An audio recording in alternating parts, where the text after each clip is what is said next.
¿Empiezo entonces? Sí. Bueno, hoy es les doy la bienvenida a todos. Hoy es nuestra segunda reunión del Pensando lo Vincular. Y bueno, antes de empezar el tema de hoy, que tenemos unos invitados especiales, con el título La pandemia en los servicios de salud mental, testimonios un año después. Antes de empezar a trabajar este tema tan interesante, quiero hacer unos anuncios que son muy importantes para transmitir de la institución. El 23 de abril va a presentar su libro el licenciado Daniel Weisbrod. El libro se llama Parejas en Análisis, 12 historias de la clínica, y presentan Graciela Bianchi, Alicia Levin y coordina Nélida de Rianzo. Como ves, Nélida, estás en muchos lados. Ah, sí, por favor. Estás muy solicitada. El 7 y 8 de mayo tenemos un evento súper, que están todos invitados, los que no se anotaron todavía están a tiempo de anotarse, Encuentro Latinoamericano y Federal, Psicoanálisis y Vínculos. Y el 21 de mayo nos reencontramos nuevamente en el Pensando lo Vincular, que sería este espacio, que vamos a presentar un trabajo del área científica de la PPG, coordinado por Diana Blumenthal y María Teresa Marín, que se llama Lo familiar, parentalidades en la diversidad, que han escrito junto con otro grupo un libro de este tema. Bueno, ahora bien, ¿por qué elegimos como actividad importante esto de la pandemia en los servicios de salud mental, testimonios un año después? Porque así empezamos el año pasado, un poco con todo lo que la pandemia nos irrumpió, nos sorprendió, con la incertidumbre, con todo lo que atravesamos y con lo que seguimos atravesando, pero pensamos que algo aprendimos. Y además, bueno, el año pasado creo que casi todos los trabajos atravesaron la pandemia, inclusive uno que hicimos en Pensando lo Vincular, que está publicado en la revista, que se llama Tramas Vinculares en la Pandemia, entre analistas, entre instituciones y analistas pacientes. O sea que siempre venimos como atravesando esta temática, creo que, digamos, nos trasciende y nos implica a todos. Bueno, hoy van a presentar Lucila Poleri, psicóloga, que es psicóloga de guardia del Hospital Muñiz, egresada del IPCB, es integrante del Centro Asistencial André Cuizar de la PPG y atiende niños, adolescentes y adultos en consultorio particular. ¿Ustedes la están viendo por ahí a Lucila? Sí. Bueno, ok. Bueno, y Alejandro, acá está. Y Alejandro Santamaría, que ahora sí, está, Acá está. ahí está. Es becario honorario y psicólogo suplente de guardia del Hospital Muñiz, del mismo hospital. Es psicólogo orientado al abordaje de consumos problemáticos del Centro de Día Comunitario, Puentes de Abasto, y de atención en el consultorio particular. Y Silvana Vilches, que está en el hospital en este momento, que es psicóloga de planta del Servicio de Salud Mental del Hospital General Agudo Piñero, coordinadora del Programa de Salud Integral de la Mujer, docente de UBA, investigadora del UBA-CT. Nélida de Rienzo, que además de ser nuestra presidenta, hace muchas otras cosas, no sé cómo hace, pero las hace. Es coordinadora del equipo de pareja del Hospital Piñero, supervisora de residentes de la sala, miembro del Comité sobre Problemas de Violencia del Hospital Piñero, supervisora en el Ameguino y en otros hospitales. Por si no sabían algo del currículum de Nélida, acá se lo tienen más completo. Bueno, les comento algo. Nosotros, Pensando lo Vincular, somos un equipo. Y en ese equipo hicimos algunas preguntas para orientar la exposición de hoy. Eso no implicaba que nuestros invitados respondieran a esas preguntas, son las que nos hicimos nosotros y bueno, y las queríamos incluir en el contexto, ¿no es cierto? Las preguntas eran, durante este año de pandemia, ¿notaron nuevas presentaciones de las patologías o aumentos en determinados síntomas? Otra pregunta, ¿aparecieron nuevos problemas? ¿Cuáles fueron los motivos de consulta? ¿Los habituales o diferentes? ¿La cantidad de las consultas aumentó o disminuyó? ¿Cómo afectó la pandemia el vínculo entre los profesionales del equipo y con otros profesionales del hospital? Trabajar en un escenario en el que se comparte la incertidumbre por el contexto, ¿tuvo consecuencias visibles para los trabajadores de salud? Y el último, ¿qué aprendizaje nos dejó la pandemia con el uso de las tecnologías? Bueno, voy a dar en primer lugar a Lucila Poleri y Alejandro Santamaría digamos, del Hospital Muñiz. No sé cómo se van a arreglar ustedes para contarnos y un poco lo que han escrito, así los escuchamos. Bueno, vamos a leerlo entre los dos y la idea es también poder conversar después unos temas surgiendo. Bueno, yo soy Poleri, Alejandro, a ver si te podés... Alejandro Santamaría. Ambos fuimos concurrentes del Hospital Muñiz. Actualmente estamos trabajando en la guardia, yo soy la guardia, él es suplente de guardia, y lo que nos unió fue justamente que él asumiera la suplencia durante mi licencia por maternidad. Que fue, digamos, no nos cruzamos tanto en la concurrencia, pero bueno, esta situación puntual en contexto de pandemia hizo que nos uniéramos y empezáramos a trabajar. Así que bueno, empieza Sí. Alejandro. Sí, bueno, un poco contar que el Hospital Muñiz forma parte del sistema público de salud. Es un hospital monovalente que primeramente cuando surgió se conocía como Casa de Aislamiento, allá en el 1882, y estuvo destinado desde ese momento a pacientes con fiebre amarilla en esa época.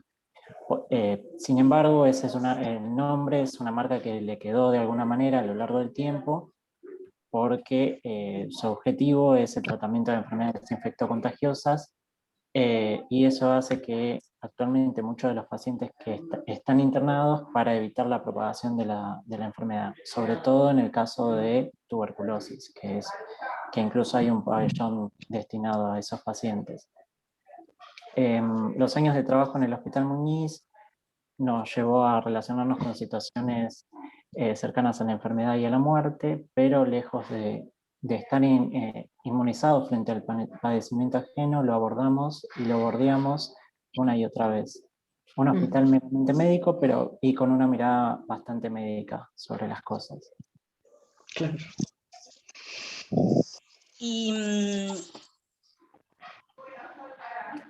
un viraje político, porque la pandemia modificó especialmente en un sentido nuestra práctica que tiene que ver con el alto grado de implicación.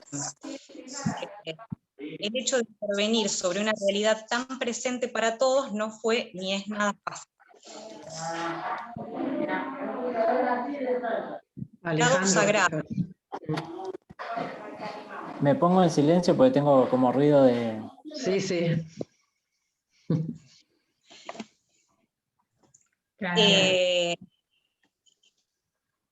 Lo que decía es que en el Hospital Muñiz se atienden casos de COVID de moderados a graves. El hospital se erigió como el hospital de referencia, entonces se está atendiendo prácticamente todo COVID.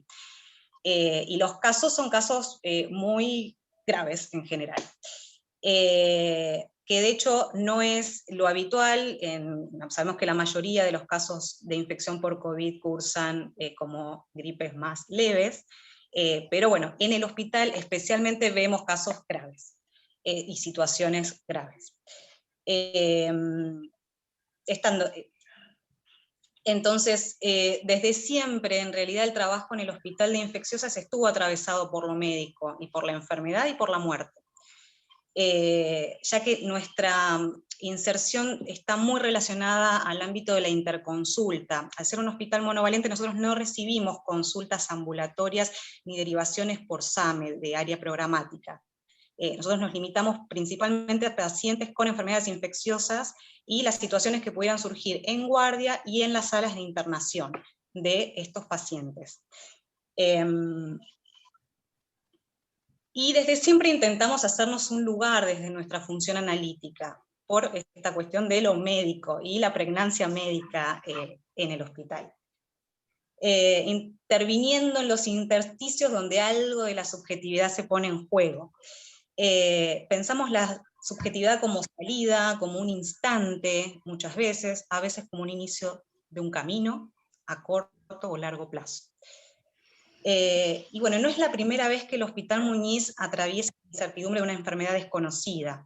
Sin ir muy lejos, con todas las enfermedades que se atienden desde siempre en el hospital, en el momento en que surgió el SIDA, se morían los pacientes sin diagnóstico y sin tratamiento. Algo muy distinto en la actualidad, que los pacientes con HIV tienen un tratamiento de alta eficacia. Pero el inicio de la pandemia nos sorprendió en un hospital que meses antes de esta nueva normalidad estaba en planes de reducir su cantidad de camas por un proyecto de reunir 5 hospitales en el Hospital Muñiz.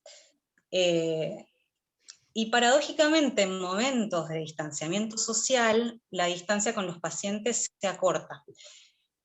Todos podríamos estar ahí. El mantenimiento de una escucha abstinente se hace difícil. Y el miedo nos llega en cuerpo propio. Pensábamos cómo intervenir sin exponernos, y cómo ubicarnos en lo que estaba sucediendo.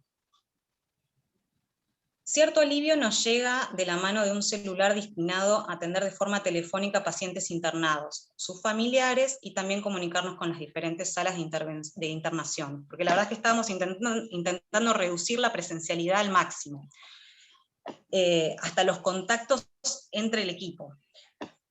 Y poco a poco el abordaje telefónico empieza a cobrar relevancia, reservando el encuentro cara a cara para casos particulares, habilitando un canal alternativo también para los pacientes que no pueden asistir al hospital. De hecho, el teléfono permitió agilizar ciertas consultas en un hospital pabellonado, donde tenemos que caminar mucho de un lugar a otro, habiendo familiares internados en diferentes salas, donde a veces teníamos alguna intervención para hacer ahí. El teléfono nos facilitó bastante. Y sorpresivamente también permitió ciertas aperturas en tratamientos estancados por la condición de presencialidad.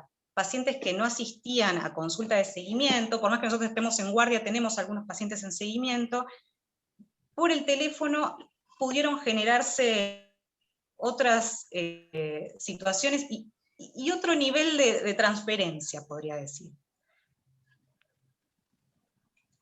En los pacientes aparecen miedo, sensación de soledad, el sentirse como objeto ante las diferentes intervenciones médicas que se realizan con la distancia impersonal que imprimen los equipos de protección personal.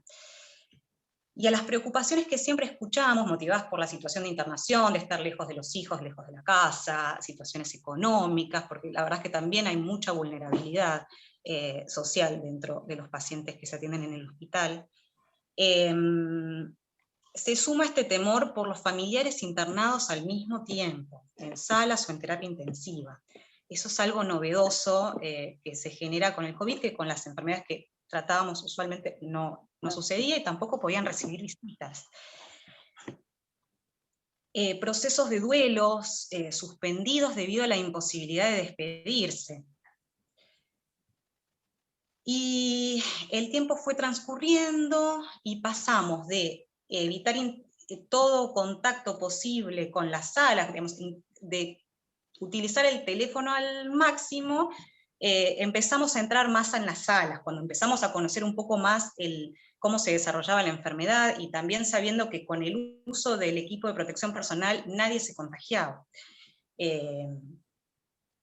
Empezamos a asistir también a cuando se empezaron a abrir las salas para recibir visitas, que eran visitas justamente lo que se denominó situación de últimos días, protocolo SUB se llamó.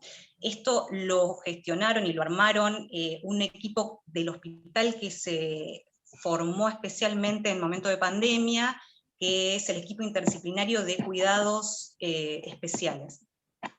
Ellos armaron este protocolo y destinaron a algunas personas integrantes de ese equipo, también salud mental de planta y salud mental de guardia, a acompañar a los familiares que ingresaran a las salas, ayudar a vestirlos y acompañar y sostener y contener. Y podríamos afirmar que aunque la patología sea novedosa y la pandemia haya modificado muchos aspectos de la vida, la enfermedad y la muerte, el abordaje clínico y nuestra lectura teórica de los casos no cambió demasiado respecto de lo que veníamos pensando anteriormente en el hospital, en la situación de interconsulta. Sí disminuyeron las consultas por guardia, tal vez, y aumentaron las consultas en salas. Pero sí podemos situar como un cambio radical en nuestra función como psicólogos y psicólogas, me cuesta un poco el psicólogues todavía, el hecho de volcarnos como nunca antes hacia el equipo de salud, que según nuestro criterio estaba especialmente afectado. El problema era que nosotros también formábamos parte de ese equipo de salud. La guardia, nuestras guardias tienen una particularidad que son 24 horas. Es estar adentro de un hospital 24 horas, trabajamos, comemos, dormimos, algunos lo llaman la segunda familia, algunos la primera, y cada guardia de la semana tiene su particularidad. No es lo mismo la de lunes, martes, miércoles, jueves, digamos, cada guardia es distinta. Compartimos un jefe en común, pero después cada guardia tiene su propio jefe. Bueno, y al inicio de la pandemia yo estaba con licencia de maternidad, y Alejandro pasó a ser el reemplazo fijo de los días jueves. Yo estaba en mi casa, expectante de todo lo que pasaba, bastante preocupada también pensando en cómo estarían mis compañeros, y notaba además en el grupo de WhatsApp mucho revuelo. Se mezclaban videos relacionados al COVID, discusiones que se tornaban personales, muchísima información nueva y cambiante, protocolos, videos de humor, todo mezclado y excesivo por momentos, muy desordenado. De repente aparecía un video de un compañero hablando en televisión, y mientras tanto Alejandro estaba en el hospital. Y sigue Alejandro, si está por ahí. Hay que sacarle el silenciador. Ahora sí. Bueno, justamente a mí lo que me pasó es que en un primer momento de toda la pandemia yo me encontraba de vacaciones. Hubieron 3 semanas entre que me tuve. Sin embargo, una vez que volví, lo que sucedió es que todo el hospital había cambiado. Habían nuevas normas, las salas de internación se habían modificado, había más camas, se habían recuperado pabellones, se habían armado nuevos circuitos de entradas de pacientes, y también las atenciones de los pacientes que son habituales del hospital se habían suspendido. Y a veces lo que sucedía es que se intentaban hacer ciertos abordajes que terminaban generando más caos y confusión y no resolvían la situación. En suma, lo que pasó es que en 3 semanas que no estuve, era un hospital muy distinto al que veníamos acostumbrados. Era el momento de la reorganización y todo eso implicaba un clima tenso para todo el equipo del hospital. Al empezar con la guardia nuevamente, esto era como muy evidente y bueno, como que le escribí a alguna compañera para ver si le notaba lo mismo en otras guardias y me dijo que sí, ¿no? Y ahí, bueno, en algún momento quedó como la idea de juntarnos todos los psicólogos de guardia para ver cómo iba cada equipo y ver qué podíamos hacer. Esto lo que implicó también es que, bueno, como venía diciendo Lucila, ella empezó a notar también estos malestares, se notaban en el grupo de WhatsApp, y nos empezamos a escribir. Y me iba preguntando qué iba pasando, y yo le iba comentando. Así fuimos como poniendo en palabras todas estas situaciones y empezamos a pensar un poco qué hacer. Sobre todo de mi lado, que si bien estaba en la guardia, justamente por el estar ahí implicaba como cierta dificultad para pensar en el qué hacer, cómo hacer estando ahí, ¿no? Pues estaba también atravesando esa experiencia.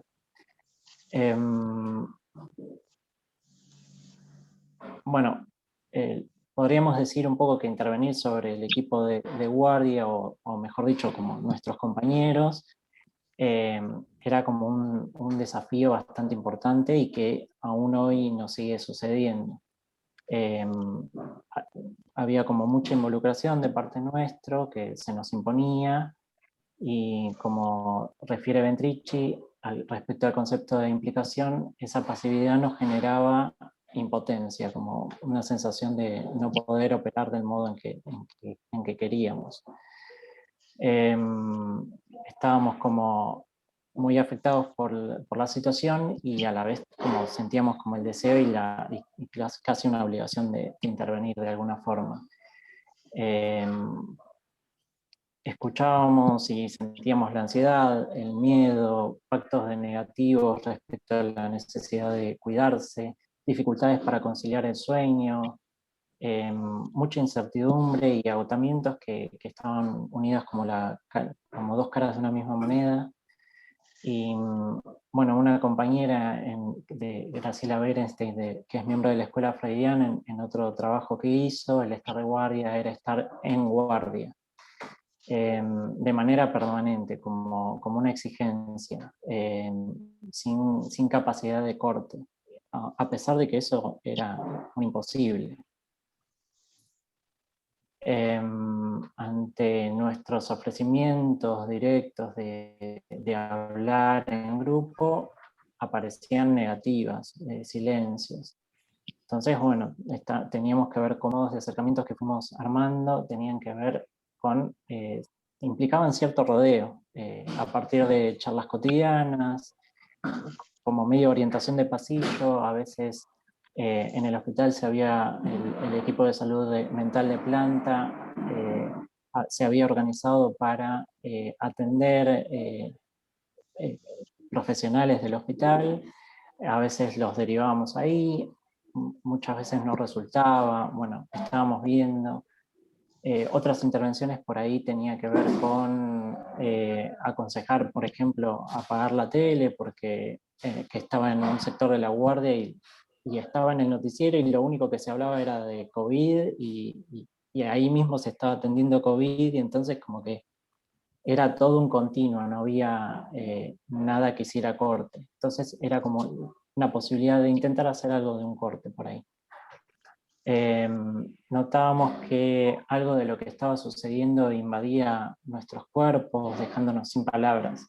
Algo de lo real en sentido lacaniano irrumpía al modo de lo traumático, y bueno, la imagen profesional se veía cuestionada. No había respuesta frente a lo que sucedía, apenas se podían formular algunas preguntas. Los saberes eran conmovidos por esta enfermedad y por la situación de pandemia, y nos dejaba perplejos. La dinámica de la guardia estaba como muy modificada en su modo de funcionamiento, debido a la necesidad del distanciamiento, y los lugares comunes que compartíamos no estaban disponibles como antes.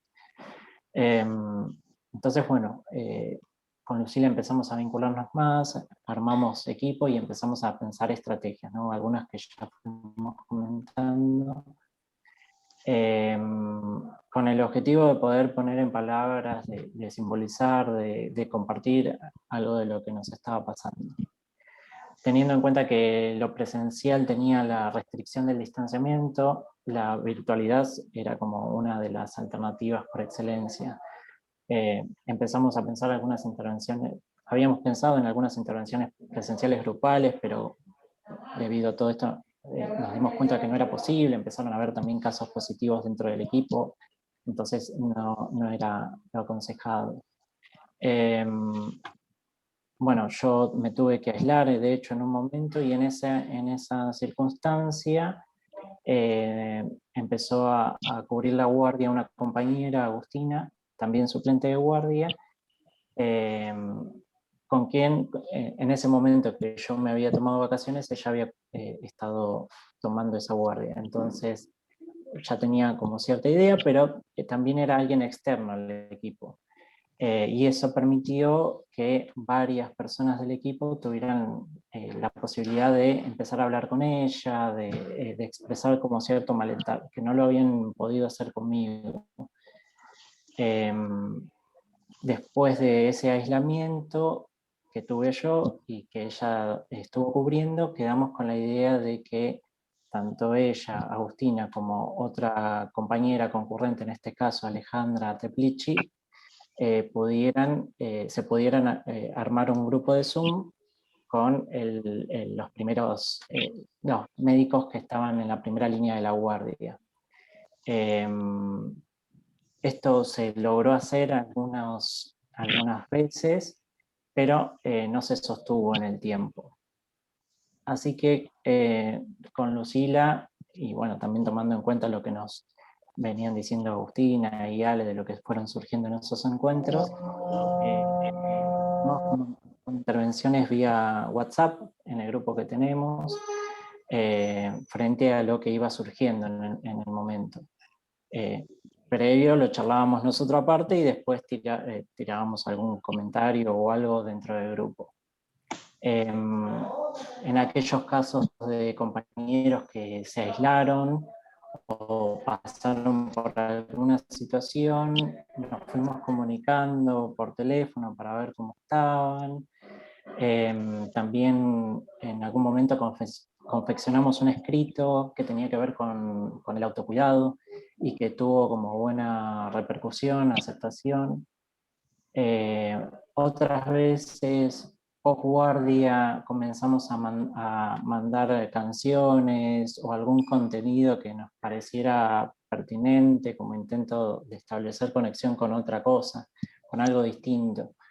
En general con eso lo discutíamos en qué momento enviarlo. Pero sobre todo en el fin de semana, como intentando armar también ahí una función de corte. En este momento tenemos como la intención de armar algunos breves encuentros de reflexión, pero ahí estamos viendo cómo implementarlos, estamos como bastante limitados.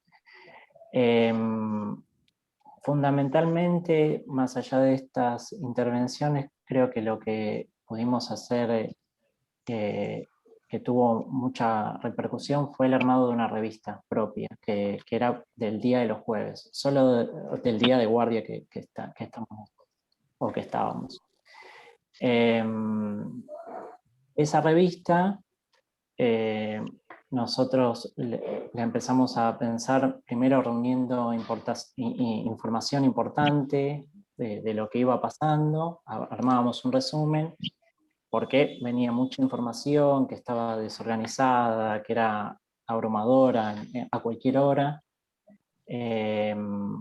También con la idea de simbolizar, incluyendo reflexiones propias y fomentando la participación de los demás profesionales, convencidos de que el grupo funcionaba como una red de contención y de escritura de una historia conjunta. Para ello hicimos entrevistas a los diferentes miembros del equipo, y también, bueno, ellos fueron aportando canciones, recomendaciones de series, de películas, de música, todo eso. Armábamos una revista semanal con diferentes secciones que tenían estos aportes de cada miembro del equipo. Y bueno, fundamentalmente las entrevistas que fuimos haciendo a cada uno de ellos permitió que compartieran experiencias, que otros compañeros pudieran comentar y reflexionar. También en algunos casos las preguntas que les fuimos haciendo les permitió como armar una historia de lo que fue pasando. A veces era como que no había pasado nada y en todo ese tiempo había pasado un montón de cosas y les permitía armar historia. Creo que eso respecto de la revista. Lucila. Sí, y último que creo no llegamos a escribir esto de dejar registro. Esto lo escuchamos de parte del equipo como la importancia de poder dejar un registro de lo que iba sucediendo, que tal vez se puede retomar y volver a leer en otro momento. Pero bueno, para ir concluyendo, pensando un poco en los legados de este año transcurrido, que sigue transcurriendo, ¿no? La pandemia lamentablemente no terminó. Bueno, pensamos en esto de que en y fuera del hospital el recurso telefónico para tratamiento de pacientes como dispositivo fijo en sí mismo fue muy importante, y creo que es algo que va a seguir. Y digamos, también importante en un hospital que se trabaja mucho, que siempre es presencial. Si uno quiere turno, por lo menos hay que acercarse al hospital. Si quiere hacer una consulta hay que acercarse, no hay forma de llamar por teléfono. Y me parece que el teléfono y tener un teléfono en guardia es algo que nos va a venir bien y lo vamos a seguir utilizando. Y bueno, el hospital de por sí nos convoca una y otra vez a diversos modos, espacios, actores sobre los que se interviene. Y pensamos que ciertas cuestiones que no habían sido posibles justamente de sostener por la presencialidad, fueron posibles por el teléfono. Esto creo que ya lo dije anteriormente. Y por otro lado, las salud empezaron a pensar así las posibilidades que teníamos de operar en un terreno tan desprolijo. Tan desprolijo en lo que respecta al encuadre, lo que nosotros pensábamos y pensamos también respecto del encuadre. Podemos decir que en el afuera, en mi afuera, en ese momento de licencia, y el adentro de Alejandro, y esta intervención de Agustina en su momento, y Ale también, Alejandra Teplitsky, pudimos armar un espacio común, un entre, que nos permitió armar vínculo entre nosotros y pensar de qué manera poder esbozar ciertas intervenciones que no fueran actuaciones. Esta soledad creo que no hubiera sido posible. Y bueno, y aún así nos encontramos con una alta involucración de nuestra parte, intentamos mantener la abstinencia en una lucha a veces asimilable a lo que sería tratar a nuestros familiares cercanos, al momento de tener que reunir con compañeros de guardia. Y bueno, en esto nos acercamos un poco al planteo de Matus en cuanto al montaje situacional vincular, intentando acercar, teorizar y repensar las intervenciones propuestas, lejos de un ideal, apuntando a lo posible, ofreciendo intervenciones con una lógica no interpretativa, confiando en la guía de nuestra formación teórica, nuestro criterio clínico y siempre atentos a los emergentes grupales. El encuadre lo delimitamos en el campo clínico de atención de pacientes a una construcción que habilite el despliegue de la transferencia, y en el campo del equipo de salud del que formamos parte, una construcción que propicie el despliegue de la palabra. Como intento de simbolización, historización, con una lectura atravesada fuertemente con lo institucional, es decir, como que nos transformamos en evangelistas de la simbolización, de alguna manera. Ese es nuestro mayor objetivo, porque era lo que justamente seguimos viendo una y otra vez, de la dificultad de poner palabras a todo lo que está pasando. Y bueno, y todo esto no hubiera sido posible sin pensar en vincular, sin apelar al vínculo que fuimos forjando, de apoyo, apuntalamiento y libertad de pensamiento. Equipo, en fin. Muchas gracias. Muchas gracias, Lucila y Alejandro. Ahora le vamos a dar la palabra a Silvana Vilches y a Nelia Vicenzo. No sé cómo se organizaron ustedes, la que quiera pueden empezar. Sí, dale, Silvana. Sí, Silvana habla. Bueno, ante todo, gracias, y estoy muy contenta de estar acá y de escuchar a la compañera y al compañero del Muñiz.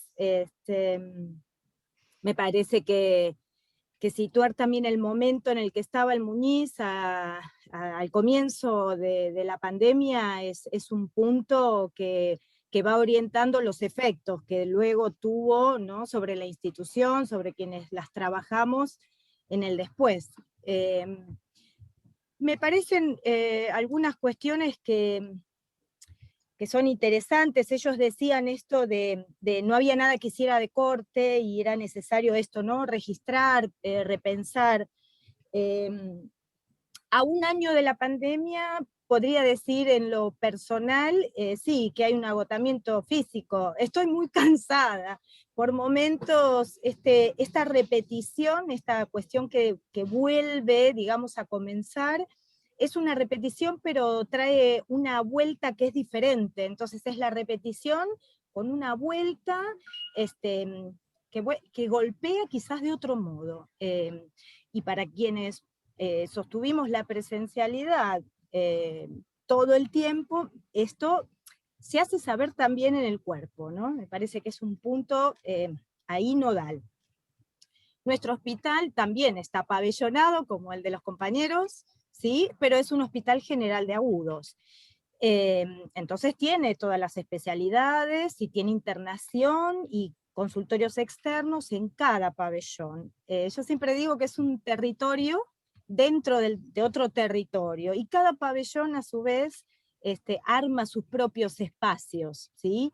Y sí, también tiene un hermoso parque que hoy también nos sirve de consultorio, y que también ahí lo andamos caminando, y nos ha salvado muchas veces para la atención. El parque del hospital, ¿no? Su geografía y también haciendo cuerpo. El Hospital Piñero está en Flores, pero más precisamente en el Bajo Flores. Para la época en que se construye este hospital, es literal que estaba en el Bajo, porque es una zona de bañados nuestra. Nosotros en la ciudad de Buenos Aires nos olvidamos, ¿no? Las tierras que pisamos, pero uno cuando piensa el sur de la ciudad de Buenos Aires, por ahí va más hacia el Riachuelo, ¿no es cierto?, hacia La Boca, bueno, hacia los barrios que están en el sur. Nuestro sur es como un poquito más hacia adentro del territorio, ¿no? No en el sur, donde estaban las clases más pudientes, que luego con la fiebre amarilla, ¿no?, se trasladaron hacia el norte. Esto que situaban del Hospital Muñiz. Nuestro hospital viene un poco después su creación, ¿sí? Pero todavía no existía el cementerio que tenemos al lado. Es fuerte, yo esto lo decía el año pasado, ¿no? Salir del hospital y empezar a ver la fila de familiares que estaban en la puerta de la entrada al hospital, que no podían ingresar, ¿sí? Y que iban a buscar los restos de sus familiares a la parte del crematorio. Además hemos tenido un container, que es una cámara, digamos, de refrigeración para los fallecidos, y todo lo que provocaba en nosotros también ver las bolsas rojas que iban hacia un pabellón, hacia otro. Algo de esto empezamos a ver nuevamente. Esto había, ¿no?, como de algún modo mermado, ¿no? Esto me parece que a un año ahí estamos ahí como en uno otra vez. Pensaba para hoy, ¿no? Veía el título que me resultaba interesante, el título que le pusieron, ¿no? Testimonios un año después, y me preguntaba eso, bueno, ¿qué función tiene, qué importancia tiene que yo pueda hablar acá, o que pueda decir algo de lo vivido? Bueno, ante todo, que haya otros y otras a quien algo de esto les importa, ¿no? Sentirse enlazado, acompañado con esto, es reparador, y hace corte también, como decían los compañeros. Pero además, me parece que implica diferenciarlo de un simple acto comunicativo, testimonio, ¿no? Me parece que hemos tenido, como decían los compañeros, estadísticas, y también lo anecdotario, porque uno va contando, ¿no? Va refiriéndose a eso. Pero, digamos, me parece que la principal función ahí de dar algo del testimonio es poder dar lugar a un relato. Me parece que ahí es interesante construir un relato de lo que pasó durante este año, desde la propia perspectiva, por supuesto, ¿no? Y ese relato que da cuenta, ¿no?, de un saldo de la experiencia. Digamos, cuando digo saldo, es un resto, o sea, no podemos decirla toda, ¿no? Decimos un tramo, un pedacito, como de algún modo bordear esto que nos agujereó, ¿no? Como cuando uno cuenta algo, bordea un vacío, porque eso ya va coloreando la forma de la transmisión. Digamos, en este momento igual mi transmisión es fragmentaria, así que diré algunos fragmentos de lo que ustedes hilvanarán la cuestión. Eh, obviamente habíamos hablado con Nélida, ella que siempre anda leyendo a Agamben y me encanta, así que compartimos, ¿no? Sus lecturas, qué fuerte lo que él ha escrito sobre lo que queda de Auschwitz, ¿no? Y él dice, ¿no?, que el verdadero testimonio ahí de lo acontecido solo pueden darlos aquellos que no están para contarlo. Es decir, los que hoy nos faltan por causa del COVID. Para mí esto es fuertísimo, ¿no? Nuestros familiares, nuestros amigos y nuestros conocidos compañeros del sistema de salud. Digamos, parece que esto no se puede decir, no se dice, no sale, ¿no? Es fuerte contar las muertes, pero hay que relatarlas. Y las secuelas, que este es otro tema del que va a haber que hablar un montón. Lo que estamos viendo de los que ya lo han tenido. Es decir, el que puede dar testimonio es el que lo padeció hasta el final. El resto somos testigos, y con todo lo que ello implica, y ahí también habrá que ver qué nos pasa como testigos de esto. Testigos, obviamente, participantes, por supuesto, ¿no? Y pensaba esto de nuestros territorios, ¿no? Lo que pasó hace, qué sé yo, 140 años atrás, ¿no? Esto que habíamos hablado de la epidemia más trágica de Buenos Aires. No sé si habrá colegas de otras partes del país, pero está bueno reconsiderar nuestra ciudad de Buenos Aires, que es tan particular y tan diversa, ¿no? Pero, digamos, en 1871 el 7% de los vecinos de la ciudad de Buenos Aires falleció, donde la población era mucho más pequeña, ¿no? Pero fue una catástrofe en ese momento que cambió la vida social de la ciudad. Y me parece que en ese momento es importante situar eso, porque es lo que quedaba de la población negra en la ciudad de Buenos Aires se diezmó. Yo no lo sabía eso, lo leí la otra vez y dije, qué fuerte esto, ¿no? Porque casi no lo sabemos también. Bueno, y así surgieron otros cementerios, porque habían quedado chicos los que había. Y esos momentos eran tiempos de guerra, de la Triple Alianza, y muchos soldados volvían infectados, ahí medio comienza la cuestión.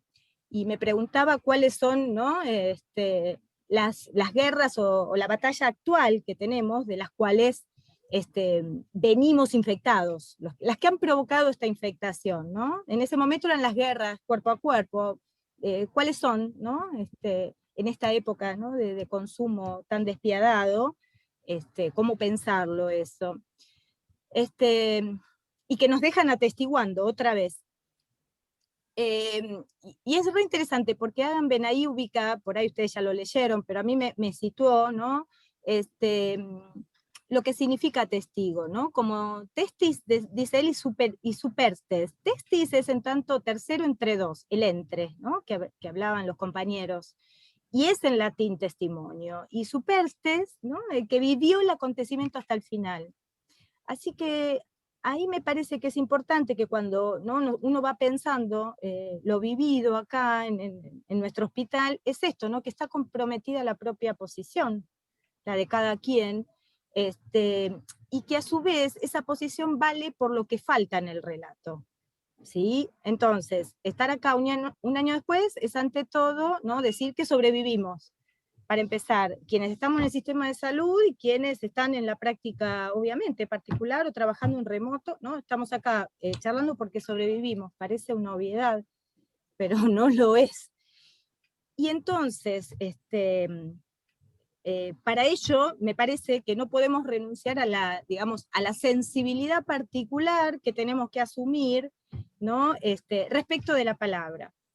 Que en este momento estamos, una palabra que se encuerpa, ¿no? Pero digamos, tiene densidad la palabra, sobre todo ahora, en un momento donde tantos no la tienen ni la van a tener. Y por eso pienso esta transmisión así, ¿no?, como un esfuerzo de hilván, como si tuviéramos que surcir retazos ahí como fragmentos, como que no va a haber un testimonio total de lo que pasó al año. Bien. El dispositivo de atención en contingencia. Yo me marqué algunos fragmentos. ¿Qué es un dispositivo de atención en contingencia? Bueno, no sé, lo que inventamos nosotros en nuestro servicio de salud mental de los consultorios externos, le pusimos ese nombre. Y yo le agregué una pregunta, un para todos y todas y todes. En el hospital pensaba esto, cuando arrancó la pandemia se transformaron las puertas de entrada. Y de repente teníamos una carpa de la gendarmería, que era un estado, parecía de guerra. Esa carpa después no se usó, después se usó la guardia para hacer el triage, pero esa contienda como de trinchera parecía, pensaba que la gente, bueno, iba a hacer la cola por la entrada, por la calle. Finalmente no, se entró por la guardia, y luego vinieron los containers también para armar las unidades febriles de urgencia. Entonces esos containers, todo puerta de entrada, ¿no?, al hospital, se armaron en el playón de estacionamiento, que es muy grande adentro de este hospital, y ahí podían ir las personas que estaban con síntomas febriles a hacerse el hisopado. En ese momento teníamos una epidemia altísima de dengue en el Bajo Flores, pero altísima. No había, o sea, a los psicólogos y psicólogas nos mandaron a la guardia a hacer triage médico, porque se avisoraba lo que después vino, ¿no es cierto? Entonces nosotros colaborábamos en las preguntas a las personas que llegaban febriles, y más o menos en ese momento, de cada 10 con fiebre, por ahí 6 al principio eran dengue. Así que eso también fue la paranoia de la paranoia. Ya no alcanzaba solamente ponernos las máscaras, los guardapolvos, sino también el off y el espiral en la guardia, ¿no? El espiral. Bien, entonces les contaba esto, un dispositivo de atención en contingencia adentro de un servicio de salud mental que es de consultorios externos donde yo estoy. ¿Qué quiere decir esto? Atención programada. La atención programada es turnos. Entonces, este servicio no solo recibe toda la derivación, como los compañeros, ¿no?, interna de los pabellones que necesitan, ¿no?, la derivación, la interconsulta, sino que también, como somos segundo nivel de atención, toda el área programática también puede derivar al hospital, que son los centros de salud comunitaria, los ESAC. Y el Hospital Piñero tiene una de sus áreas programáticas más grandes en el sur de la ciudad, tiene muchos ESAC. Pero además, las derivaciones también llegaban por Salud Mental Responde, que se empezó a abrir como canal alternativo para alojar la demanda telefónica. Algunos criterios pudimos definir para lo presencial, que esto me parecía que estaba bueno por ahí transmitirles. Por ejemplo, en ese momento armamos descompensación de cuadro de base, incontinencia familiar, reticencia del paciente al dispositivo telefónico, discrepancia entre el relato familiar y el paciente, respecto de la medicación, respecto de impulsividad, respecto de síntomas depresivos, si se quiere, pacientes con conductas autoheteroagresivas en el último tiempo, donde se evaluaba cierto riesgo, y todas las circunstancias que el profesional, esto lo habíamos escrito así, evaluara que no era suficiente la contención por vía telefónica, requiriendo entrevista presencial. Bueno, quiero decirles que fueron un montón, eran un montón, y además no teníamos una sala de espera acorde, sin ventana a la calle. Aún hoy estamos con este tema otra vez, y por ahí son pacientes que no quieren esperar, o les cuesta, se ponen ansiosos en la sala de espera. Obviamente que estamos organizados para que no se junten demasiado, pero a veces es inevitable, porque no es un tiempo mecánico el de atención acá. Y por otro lado, tuvimos que partir el área, ¿sí?, y dejar muy pocos consultorios para la atención, porque hay muy pocos que tienen ventilación cruzada, que esto es el gran, digamos, descubrimiento actual, si se quiere, ¿sí?, la ventilación cruzada, porque nosotros bañábamos, y lo seguimos haciendo, las superficies con alcohol, ¿sí?, o con la solución de agua y lavandina, pero el tema es que si no hay ventilación, el vapor del aliento, vamos a decirlo así, es lo que más está contagiándose, es lo que se ha descubierto, ¿sí? Entonces, tiene que correr viento, ni siquiera una ventana, tiene que haber cruzado. Bueno, así que imagínense. A contrapartida de lo que decían por ahí los compañeros, de que los espacios, los lugares comunes ya no estaban para compartirse, nosotros nos pasó algo diferente. No teníamos lugares comunes, todo era atención acá, porque nunca nos alcanzaba el lugar, y entonces resignamos quizás lugar propio de los profesionales para poder atender. Con la pandemia tuvimos que achicar por ahí las atenciones adentro de los consultorios, trabajar en el parque también, y se amplió el lugar de estar para los profesionales, ¿no? Eso es interesante, como ver cómo cada institución, ¿no?, hace sus textos con lo acontecido. ¿Qué lugar pensaba, ¿no?, en este dispositivo para lo íntimo? No digo para lo individual, ¿no?, pero digamos, para el sujeto, que es ante todo lazo en cuerpo, ¿no? ¿Con qué contábamos para ello? Porque, digamos, estos dispositivos se arman en relación también a los protocolos de emergencia, catástrofe en salud mental, ¿no es cierto? Nosotros tuvimos esa base que bajaba el Ministerio de Salud, pero era un para todos. Y pensando esta cuestión de cómo nos la arreglamos con esto, se me vuelve Agamben en el sentido, ¿vieron cuando él dice, el dispositivo más antiguo es el lenguaje, ¿no? Ahí me parece que parece una obviedad, digamos, pero ello no cambió, lo que decía la compañera, ¿no? Eso por suerte no cambió. Ahora, no cualquier condición habilita la palabra, lo sabemos, ¿no es cierto? Quienes trabajamos aún más en las instituciones, sabemos del carácter nómade de los divanes, ¿no es cierto?, de los escritorios, y entonces nosotros veníamos atendiendo, 2 sillas en el pasillo, con Élida hemos atendido miles de veces así, ¿no es cierto?, buscando el recodo más íntimo, porque encima hay que encontrarlo, ¿no es cierto?, y el que lo agarraba primero, se quedaba sin pedacito de pasillo, claro. Digamos, o en la interconsulta al borde de la cama, que eso se interrumpió, en el aula o bajo un árbol. De los árboles que se van cayendo en el hospital se hacen troncos y se arman asientos. Por suerte tenemos algunos entre la sala de internación de psicopatología y nosotros, y ahí es como si fuera nuestro pequeño pedazo de parque. Digamos, y así atendimos. Lo íntimo, pensaba esto, ¿no?, como ese lugar de reserva, y de lo reservado. Y entonces sí, claro, requiere de un espacio apartado en el sentido de resguardo, pero también de posición ahí, del analista para que eso suceda, de espera, de apertura del silencio, del vacío, de la distancia del cuerpo. A mí me parece que más que la abstinencia en sentido de distanciamiento, la abstinencia me parece que se juega más allá de los cuerpos, y es en el tono, yo por lo menos la pienso así, en no estar leyendo o querer el bien del paciente, como, digamos, salvarlo, aunque el dispositivo y las instituciones abiertas salvan, ¿sí? Pero digamos, a mí en ese punto me parece que los dispositivos en este punto fueron una red que sostuvieron lo humano, pero principalmente esa discontinuidad que implica el sujeto. ¿Qué de lo nuevo?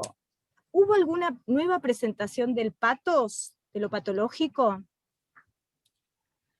La otra vez lo charlaba con mis compañeros los psiquiatras, porque armamos como burbujas, ¿no? Nosotros, las psicólogas, y digo las porque somos todas mujeres, y los psiquiatras, pues son más varones, pero hay también mujeres, armamos parejas de atención. Entonces, la escucha era conjunta, ¿sí? Lo hacemos también, lo hemos hecho fuera de pandemia, pero ahora se había armado esta metodología que resultó muy pertinente, ¿sí?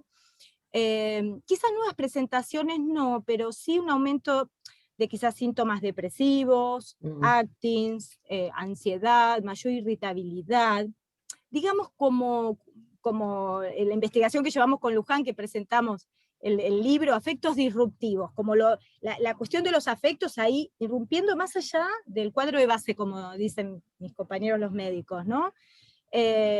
Porque en algunos casos, en pacientes, ¿no?, como decían los compañeros, psicóticos por ahí, mejoró la disponibilidad del tratamiento al no trasladarse, ¿sí? En otros se agudizó. Lo que sí me parece que la angustia fue el afecto privilegiado, ese que toca lo real, y que tuvo varias presentaciones en el modo esto de lo urgente, me parece. Ahí sí lo puedo ubicar. Por ejemplo, ligadas al aislamiento, que en ese momento estaba, ¿sí? Social, preventivo, sanitario y obligatorio. Me parece que eso, digamos, rompió el equilibrio, la fragilidad de ciertos equilibrios, ¿sí? En algunos hogares, en algunas casas, hizo zozobrar los puntos de referencia que por ahí, ¿no?, sostenían algunos pacientes, zozobrar no solo el lazo al otro, sino también el andamiaje fantasmático. Es decir, ¿qué es andamiaje fantasmático? Nada, las coordenadas significantes con las que leemos la realidad, donde la realidad se articula. Me parece que eso sí, para leer los fenómenos de eso, de disrupción, o de fuera de lazo, o de precipitación, ¿no?, al acto. Me acuerdo un jovencito con un trastorno así, de esquizofrenia, que bueno, la mamá, un jovencito, sí, joven, bueno, nada, él desarrolló, digamos, como una exacerbación de sus síntomas, y lo que quería, él tenía ganas de todo lo que fuera filoso, romperlo en la casa. Y bueno, la madre tuvo que trasladar a sus otros hijos a otra casa y se quedó con él todo el aislamiento, cambiando todos los cubiertos de la casa a plástico, los vasos a plástico. Venía agotada esta madre, porque él todo el tiempo sentía ganas de lastimarse, la medicación no la tomaba.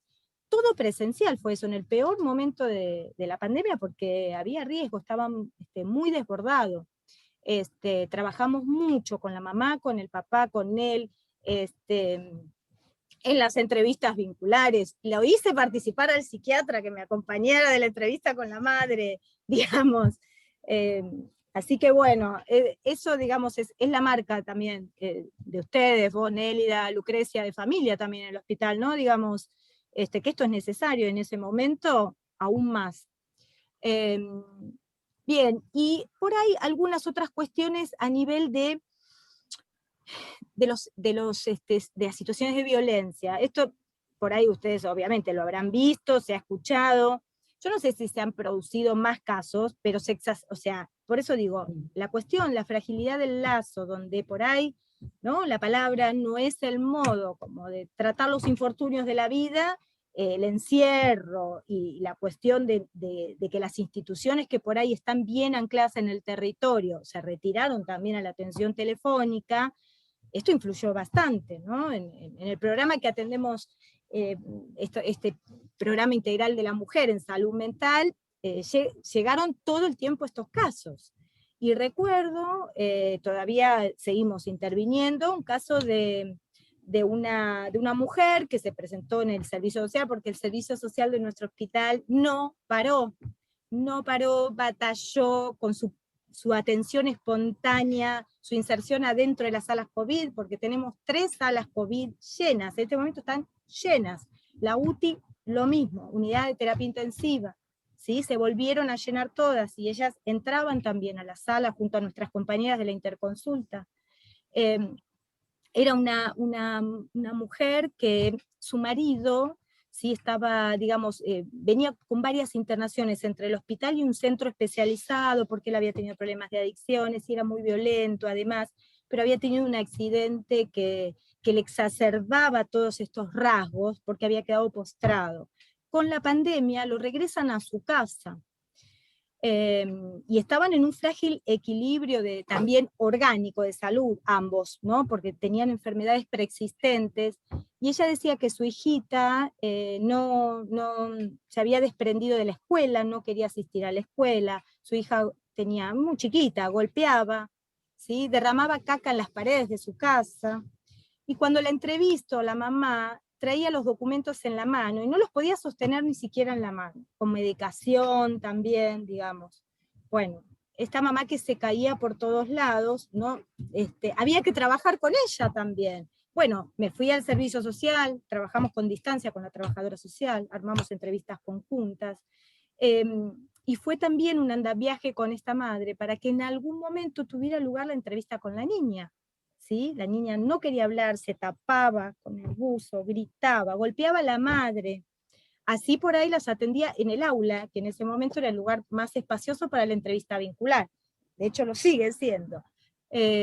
Digamos, cuando algo de esto se pudo operar, me acuerdo que en una de las entrevistas, de las primeras que pude tener con la nena, pudo dibujar. ¿No? Me parece que ahí también a mí me enseñó muchísimo, porque ella, después de dibujar, que yo le ofrezco y que le digo, ¿querés hacerlo sola? Y le pedimos a la mamá que esperara en la sala de espera, se largó a llorar muchísimo, porque no me quería hablar, no me quería contar, no quería decir nada. El padre le había clavado un cuchillo, un tenedor en la pierna cuando ella lo había ido a asistir, ¿no? Porque estaba en la cama.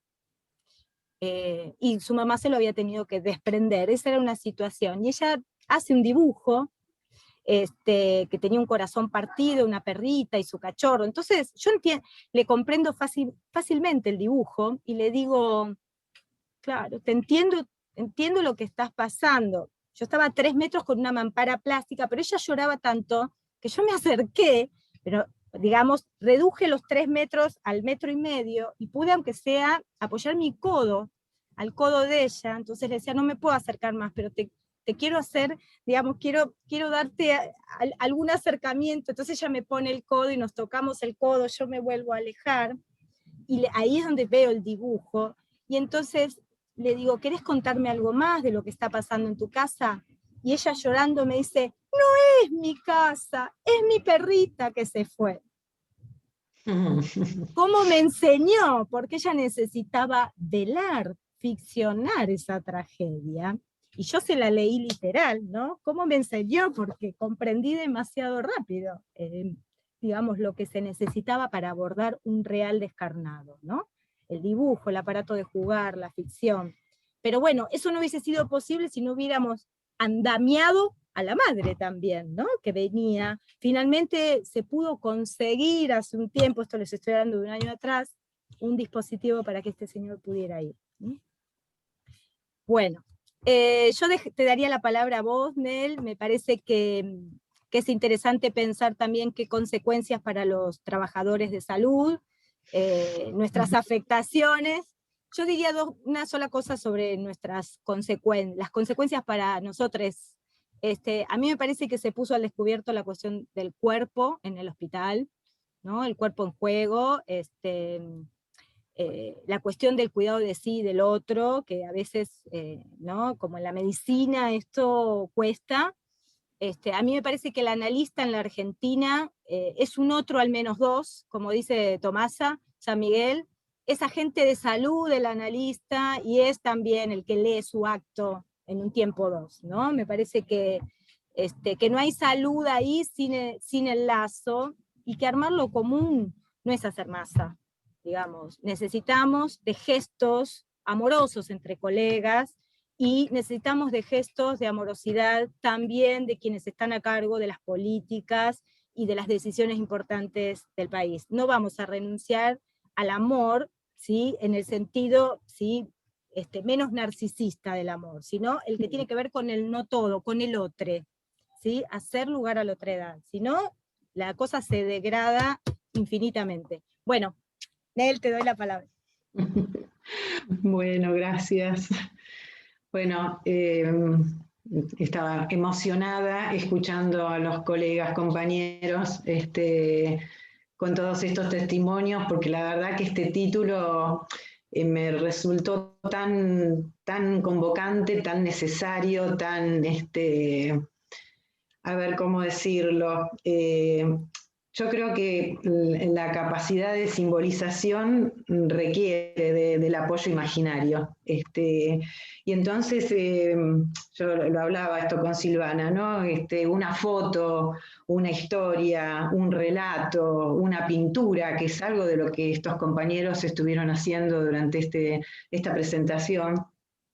Pintar, pensaba, con todo lo despintado de las paredes de los hospitales a veces, o pintadas para maquillar, mostrando algo que tenga que ver con que que los exterminios de la historia de la humanidad no queden limitados o condenados a un relato en cifras.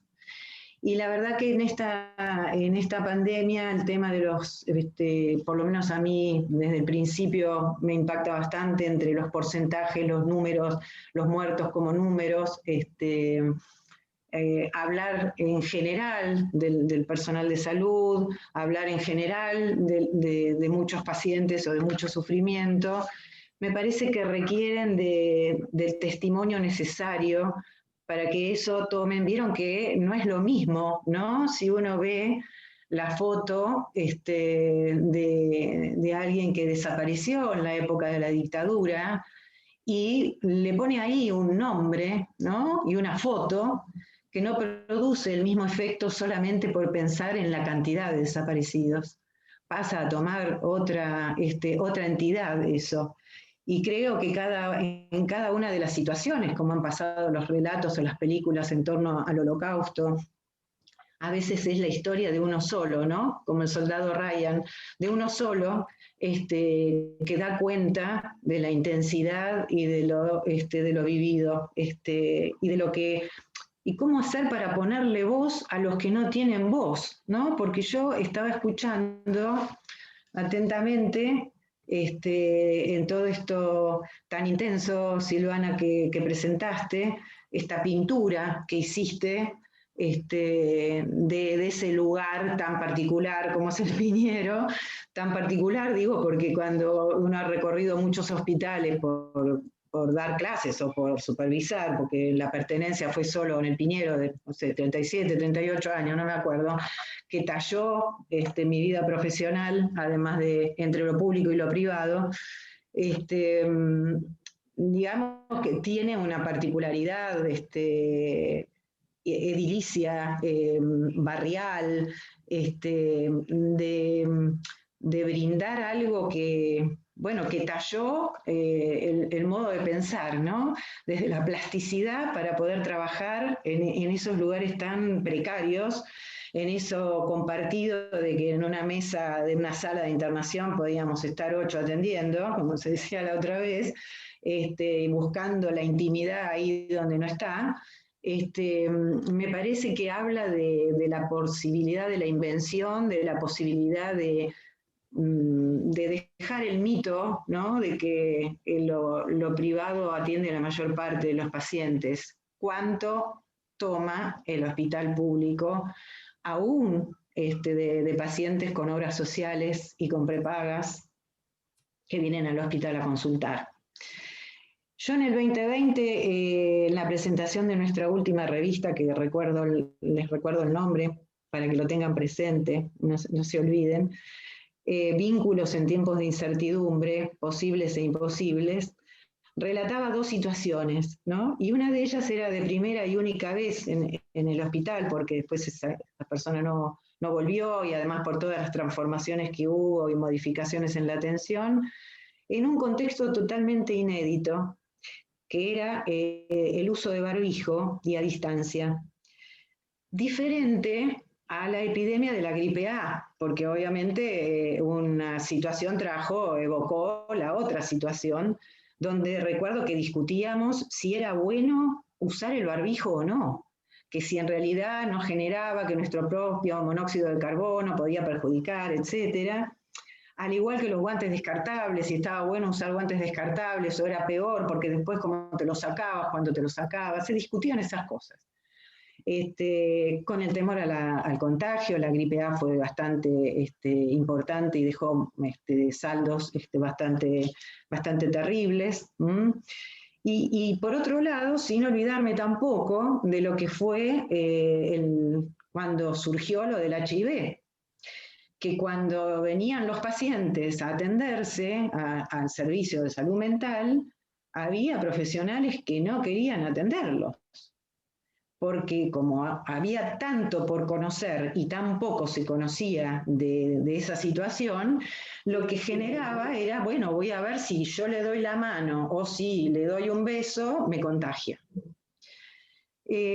Tomo esto porque me parece fundamental por esta cuestión de los cuerpos presentes, los cuerpos a distancia. Del cuerpo nunca nos liberamos, siempre es con el cuerpo. ¿Cuántos mundos se abren en esto que nos toca vivir, ¿no? Entre presencias virtuales y presencias de cuerpos amenazados y amenazantes. Cuerpos aquietados, disciplinados, encuadres improvisados, a la búsqueda de una intimidad muchas veces perdida. ¿Cómo es la voz detrás del barbijo? ¿Cómo se adivina una sonrisa, esa que invita a tomar la palabra y animarse a decir en una primera aproximación? ¿No? Este trabajo que contaba recién Silvana, de aproximarse a algo buscando el cuidado al mismo tiempo, ¿no? El cuidado de lo que significa ni contagiar ni contagiarse, pero algo de lo afectivo necesario, un juego ahí, ¿no? Donde no alcanzaba solo con todo lo que ya había preparado, con todo lo que había pasado antes, ¿no? Antes del codo. Antes del codo hubo toda una preparación para llegar allí. Hoy sumo a los relatos del año pasado otro mundo, que es el mundo del personal de salud de la primera línea. Una de esas pacientes dice: me siento en otro mundo, veo a mis amigas, las escucho hablar y es como si nada pasara. Yo no paro nunca de trabajar. Hablan de cosas de las que yo no hablo más. Me miro al espejo y no me reconozco. Tengo la cara marcada, estoy demacrada, como salteado, no duermo. Otra dice: no quiero hacer más medicina, me quiero dedicar a otra cosa. No quiero ver más un paciente, pero soy médica, hay una pandemia, no hay alternativa. Me duele todo el cuerpo, estoy insomne. Me hacen hacer cosas que nada tienen que ver con mi especialidad. Miro para adelante y no puedo proyectar. Siento que me apago. Recién Silvana decía algo con respecto al tema de cómo se armaron los triage, y esto de los profesionales haciendo cosas que no tenían que ver con su especialidad. De repente se encontraron, se trata así de tomar la temperatura, es de su especialidad o no, pero especialidades que no tenían nada que ver con la clínica médica, especialidades médicas me refiero, pero que no tienen que ver directamente con la clínica médica, que ya hacía rato que no hacían clínica y que de repente se encontraban mirando una radiografía sin tener a quién recurrir como referente para esa práctica que no era la que tenían ejercitada, ¿no? Con esto yo tomo esto de me apago. Si bien el psicoanálisis se orienta por el síntoma y no hay síntomas idénticos, pero me llamó la atención porque además me resonó, porque esto del apagado, esto de la falta de alegría, de la falta de fuerza, de la fatiga, que es algo que nuestros compañeros hace un rato acaban de contar también. Estoy cansado físicamente. Algunos dicen, pero ¿cómo? Yo trabajo a distancia y estoy cansado, o estoy cansada, tengo el cuerpo cansado, me duele el cuerpo, pero no solamente por las posiciones sofisticadas que cada uno puede tomar mientras está atendiendo. Y antes de hacer una referencia que por ahí a mí me trae, por lo menos me trajo, me evocó, que es Fernando Ulloa, quería hacer un relato de este otro mundo, que de repente hubo 2 pacientes que se enfermaron, se contagiaron. de la primera línea, no de terapia intensiva, porque todo el mundo pone el acento allí, que es terrible, nadie lo discute, la necesidad de los especialistas, porque no todo el mundo puede manejar las terapias intensivas si no es especialista, esa formación no se puede improvisar, no es algo que se puede hacer en poco tiempo, no todo el mundo la quiere hacer, por otra parte, sino todos los expuestos, aún lo que implica, bueno, a ver, todos salen en algún momento y perciben esta cuestión de lo que implica la proximidad con el otro, ¿no? El riesgo, el peligro, la desconfianza, la sospecha. Y en voy a relatar solamente, voy a testimoniar solamente una de las situaciones que miren lo que voy a decir, pero tuvimos la suerte de que no le sacaran el celular. Esto que decía Lucía, digamos, que de la importancia del teléfono, el teléfono para los que por ahí lo usamos antes de la pandemia, a veces para poder sostener a pacientes muy graves que con una frecuencia semanal no alcanzaban en el hospital, y el teléfono era un recurso subversivo. Porque había que ver si eso era psicoanálisis o no, qué era eso del uso del teléfono, pero bueno, de la subversión estamos poblados, ¿no? Silvana, no nos hacemos mucho problema y tratamos... Es una práctica. Una práctica, y lo interesante por ahí está en después poder dar cuenta de algo de eso, ¿no? Que no se trata de que todo vale y todo es lo mismo, etcétera. En esta situación tan dura, esta paciente me avisa por un mensaje de WhatsApp que estaba con toda una sintomatología, que había pasado toda una noche muy mal y no mejoraba, sino que empeoraba, y que la internaban. La internaban y no sabía, primero iba a una guardia, después terminó internada en ese lugar, después en ese lugar la cosa no marchaba y terminó internada en otro lugar. Bueno, la cuestión que quedó aislada, no estaba claro si tenía COVID o no se sabía bien por qué eran las dudas, porque un hisopado le había dado negativo, y quedó en una situación totalmente angustiante, pero por lo menos con su celular. ¿Y por qué digo por lo menos con su celular? Porque ustedes saben que cualquiera que haya tenido a alguien internado cercano sabe que cierran la puerta con llave y no pueden salir. Y están absolutamente solos. Y además los hospitales, si bien tienen tanta historia en relación con que no es la primer peste que tiene en Buenos Aires, no están construidos pensados para eso. No están construidos pensados para las pandemias. Entonces, de repente, un médico entra por una puerta, pero no sale por otra, sino que sale por la misma que entra. Un horror. Bueno, vayan a hacerse un análisis cualquiera y verán que los lugares no tienen ventana. Aunque sean privados, ¿sí? Son cubículos que no tienen ventanas. Nada está pensado para eso. Es un esfuerzo mayor todavía, que es algo que tenemos que poner, ¿no? Como de tener que ejercitar y decir, uy, esto que vos decías, ¿no, Silvana, de la ventilación cruzada y todo lo demás. Bueno, se quedó absolutamente sola, sintiéndose cada vez peor. Primero se empezó a comunicar con textos. Yo empecé a tantear a ver si ella podía hablar algo por audio, porque por ahí no la dejaban llamar, pero sí podía mandar mensajes. ¿Por qué tenía que testear eso? Porque en realidad, se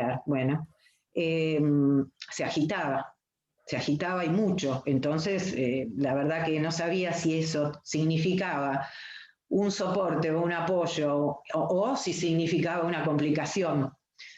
Y así estuvimos 10 días entre una internación y la otra, con diagnósticos diversos, con modos de tratar diversos, porque a su vez los médicos tratan de estar lo menos posible con los pacientes. Por ahí el que más contacto tiene muchas veces suele ser la enfermera o enfermero. que por ahí lo que le decían, como es médica, bueno, vos sabés, como vos sabés, ahora tenés que poner toda tu fuerza de voluntad y tenés que rezar. Con lo cual a ella le traía todo lo que había vivido con sus propios pacientes, con sus propios compañeros perdidos, ¿sí? Muertos, sus pacientes que habían fallecido, cuántos de estos duelos quedarán, qué pasará, ¿no? Con todos estos duelos que necesitan de un tiempo y que acá no hay tiempo en lo vertiginoso, y en esto que decía Silvana de la continuidad, no hay punto, no tenemos punto, no tenemos pasado. Hablamos del 2020, le encontramos una diferencia, porque de hecho la tiene, pero es otra vez, ¿no? Otra vez la sospecha, otra vez la acentuación de restricciones, de las quejas por las restricciones, y bueno, etcétera, etcétera. Y entonces yo pensaba, así fue como transcurrió esa ida y vuelta, y pensaba, ¿qué lugar tiene un analista allí? ¿Qué hace un analista en esa situación que no es ni la sala, porque no es la sala? ¿Cuántas veces uno pudo tener esa oportunidad de escuchar a un paciente en una situación mientras transcurre? Porque yo he visitado pacientes que, no importa, o que se han operado en determinadas situaciones, etcétera, digamos, nada de esto podría ser como ajeno, ¿no? En ciertas circunstancias, pero esto, en ese transcurrir de mandar el audio y bueno, y lo que me hicieron tus palabras, ¿no? Como ese ir hilvanando fragmentos del sentir, fragmentos de la incertidumbre, fragmentos de si había estudios y cuáles eran los resultados. Porque ser soporte no es sacrificial, sino el tema es poder causar, ¿no? Ahora, claro, en una situación extrema y de peligro de vida, ¿no? Sin saber si uno puede causar, qué causa allí, pero era el tema de poder darle lugar a que pudiera poner de sí las ganas de mejorarse, aunque no bastaba con su deseo desde ya, ¿no? Me parece que por ahí yo dejo como demasiadas preguntas, ¿no? Además de qué hace un analista ahí, ¿dónde situarse? ¿Dónde situar a ese analizante, digamos, complicado para poder responder? Porque además está complicado para poder responder y darle lugar a su palabra. ¿Cómo hacer circular la palabra ahí? Cuando aparecieron estos significantes así repetidos y sin intenciones para nada de generalizar, y para por ahí ir cerrando, porque me parece que por ahí fuimos tomando bastante tiempo, y no va a quedar mucho tiempo sino para el intercambio, y eso está bueno que pueda existir. A mí me resonó mucho el tema del síndrome que deben conocer y reconocer muchos, de padecimiento del que hablaba Ulloa, que partiendo del malestar en la cultura, que después lo que llama el malestar hecho cultura, designa con esto un efecto general de mortificación, de apagamiento, que identifica un verdadero síndrome que agrupa tres grandes signos, ¿no? La pérdida de coraje, incluso para pedir ayuda; la pérdida de lucidez, que merma de la identificación, al no tener ideas claras de lo que hace, tampoco puede dar cuenta de su situación, y esto puede resonarles a muchos de muchas maneras, ¿sí? Pérdida del contentamiento corporal, falta de alegría, resentimiento en la vida erótica, falta de fuerza, apagado, fatigado. Tal vez se trata de lo primero que se deba apostar a recuperar, señala Ulloa, ¿no? Porque la alegría redunda en efecto de coraje y lucidez. La mortificación no es un hecho aislado, sino que se trata de una verdadera producción cultural, que cada vez parece involucrar a sectores sociales más amplios. toda una cultura de la mortificación solidaria de funcionamiento del sujeto, de las instituciones, de la vida política y de la sociedad en conjunto. Entonces, ¿cómo? La pregunta sería, ¿de dónde sacaríamos la alegría en el medio de todo lo que contamos, no? ¿De dónde lo vital en el medio de todo esto? Pero creo que bien vale la apuesta. Y la verdad que me gustaría intercambiar con mis compañeros de este encuentro. Bueno, ahora vamos a dar lugar a que los compañeros de este encuentro podamos intercambiar. Hay muchísimas preguntas y muchos escritos. Yo solamente quería decir que les agradezco un montón todo lo que nos han brindado como testimonios, porque han sido exquisitos, aún a pesar del malestar que genera, pero han trabajado un montón, y en ese sentido podría decir que ustedes sí han tenido coraje, lucidez, y a pesar de haber puesto los cuerpos, también pusieron palabra, pusieron una revista, la revista de los jueves, pusieron andamiajes, y pusieron el cuerpo en el buen sentido y la palabra, así que desde ya, desde el nombre del equipo de Pensando lo Vincular, les súper agradecemos, y ahora le voy a pedir a Beatriz que dé lugar con las preguntas a todos los participantes. Bueno, hay mucha emoción, digamos, en el chat. Yo voy a empezar por transmitir una sensación particular, que es que estamos siempre en silencio en estas reuniones. El último de los comentarios es alguien que quiere hablar, digamos. Pero en el silencio, por momentos, por la fuerza de los testimonios de ustedes, sentía como esos silencios más pesados en donde todos quedamos como unificados en la emoción de ser impactados por el relato del otro, cosa que no sucede siempre. Así que también de modo personal quería como agradecer eso, y me sumo a todos los agradecimientos que desde Buenos Aires y desde otros lugares, gente de Mendoza, que agradecen mucho y comentan, para empezar, resaltan el orgullo de que muchos de ustedes sean muy jóvenes, que hayan pasado lecturas de algunos de los presentes, o retomados comentarios de algunas de las instituciones por las que transitan. Resaltan mucho la fortaleza de cada uno de ustedes para poder estar allí. Y el alivio que causa el escuchar. Así que eso, antes que nada, es como la mayor parte de los agradecimientos. Bueno, hay un par de preguntas y comentarios. Voy a leer unas cuantas, así por ahí cada uno de ustedes cuatro, como dijo Nelida, queda algún ratito para intercambiar, puede tomar por ahí la punta que más le interese. Al comienzo, alguna colega preguntó si el recurso del Hospital Muniz del teléfono era con o sin imagen. Y me parece que esto después se fue como anudando un poco a la importancia de los cuerpos, así que por ahí, digamos, esto de diferenciar el escuchar y ver, ¿no? Sería un tema. Después otro colega tomó el tema de los evangelistas de la simbolización. Hay una pregunta que es si la insistencia en apelar a la abstinencia no marca un límite, si sería un obstáculo de la misma teorización, para sintetizar ese comentario.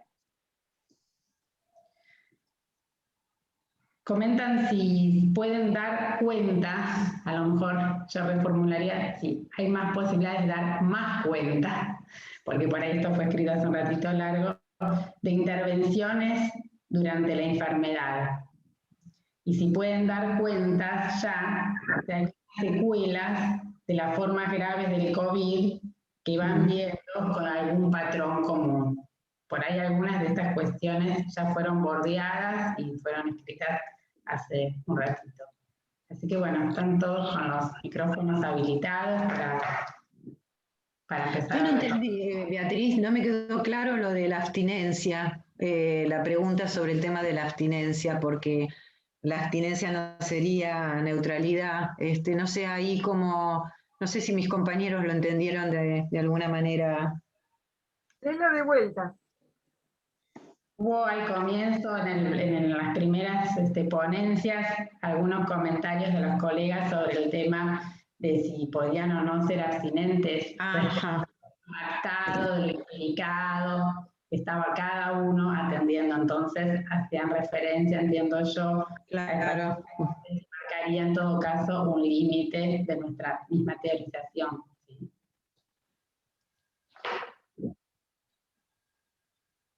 Sí, me quedé pensando también en lo que decía Silvana respecto de la definición de abstinencia, esto de no querer el bien del paciente. Lo que nosotros planteamos es que nosotros con nuestros compañeros queríamos el bien de ellos, no podíamos concebirlos como pacientes, y a la vez sentíamos, y seguimos sintiendo, y seguimos en ese lugar queriendo sostener una función que opere de alguna manera. Lo que nos genera mucha contradicción, nos generó y nos sigue generando, y por eso seguimos pensando qué podemos hacer en este terreno, donde consideramos en cierto sentido que nuestra posición abstinente está conmovida, no desde el lado de la neutralidad, sino desde la abstinencia propiamente dicha. Claro. Sí, también pensando que por ahí nosotros tomamos un poco la posibilidad de alguna intervención porque lo que les sucede es que les cuesta mucho, o sea, hemos ofrecido derivaciones, hemos recomendado, pero no se anima mucho la posibilidad de arrancar un espacio de terapia, de empezar a hablar de lo que les pasa. Entonces, como ofrecimos esas cosas y no tuvieron como mucha repercusión. Y bueno, entonces vemos cómo hacer porque efectivamente los vemos muy afectados, como decían hace un ratito. Y hay algo para hacer ahí. Claro, lo pensamos un poco también, que refería recién Nelly, un poco la pulsión de vida. Es tal el cansancio, digamos, lo que se pone todo el tiempo de relieve es el cansancio, es el agotamiento. Estamos todos muy cansados, todos los que trabajamos en el hospital, y especialmente, diría, los médicos que están en primera línea, y los kinesiólogos también, enfermeros. Las personas que están constantemente haciéndose cargo de los pacientes, de enfermedad del paciente, de las situaciones institucionales muchas veces, que tampoco son muy fáciles. Y en ese sentido es como, tal vez lo que queremos, evangelizamos a favor de la simbolización, y un poco también intentando bordear esta cuestión de la muerte que se presenta todo el tiempo, para lo que no hay mucho que decir y que hacer, y es sí habilitamos la posibilidad de hablar justamente de la muerte, de lo que se ve, de lo que se espera.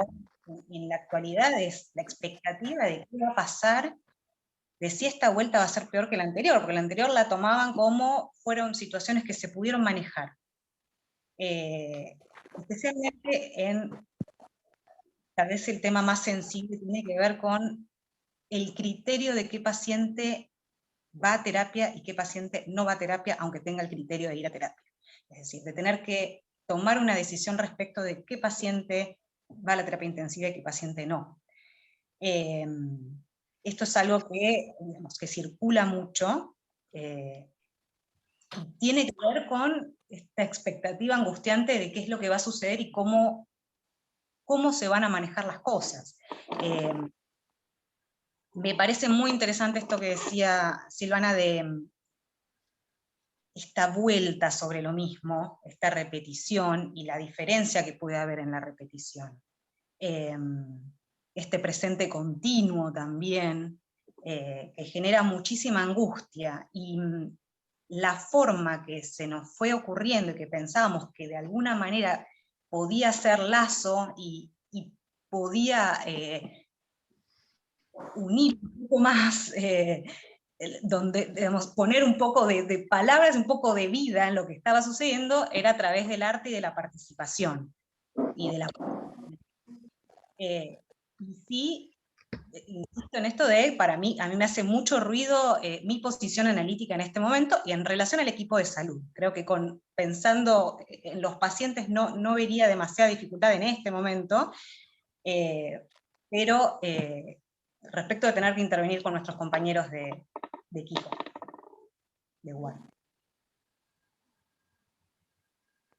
Sí, el tema de la abstinencia es un temazo siempre, ¿no es cierto? Y más para los que trabajamos en las instituciones. A mí me parece que está re bien que lo traigamos, porque, digamos, como se puso la cuestión del distanciamiento de los cuerpos, también se nos ponen en cuestión estas situaciones. Me quedaba pensando con esto, cuando el tema de querer el bien, obviamente que todos queremos el bien, pero yo pensaba en esto, ¿no? Como que el bien y el mal, vieron que son categorías tan subjetivamente culturalizadas, entonces por lo que uno entiende por bien, por ahí el otro no lo entiende. Entonces a mí me parece que cuando Freud establece como la regla de la abstinencia, él ahí está diciendo abstenerse, el analista de satisfacerse subjetivamente. A mí me parece que eso es re interesante, ¿no? Digo, abstenerse de sugestionarse, y me parece que nosotros lo que hicimos en ese punto fue como privarnos de la presencia de los cuerpos, o sea, de la cercanía de los cuerpos en ese punto, pero sí la abstinencia la sostenemos, ¿no? Porque esto es central para nosotros, es un imperativo ético que nos legó Freud de algún modo, ¿no es cierto?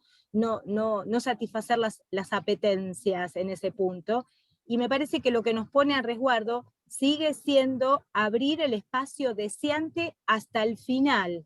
Y cuando digo final, es hasta el final de cada quien, aún así, en esa instancia donde se debate entre la vida y la muerte. Sí, tal cual. A mí me parecía que intervenciones así específicas, a mí me parece, los compañeros lo sabrán mejor que acá nosotros del Muñiz, pero lo que nosotros vimos es que las cuestiones respiratorias en sí, ¿no es cierto?, te provocan mucha desestabilización angustiosa. Pero lo que decían los médicos acá, los de neumoticio, como le llaman, que nos empezaron a derivar pacientes a salud mental, había algo del diagnóstico. Ellos decían, clínicamente el paciente está de alta, está bien, pero siente que no puede respirar. ¿Es funcional? ¿Es secuela? ¿Es algo neurológico o es algo somático angustioso?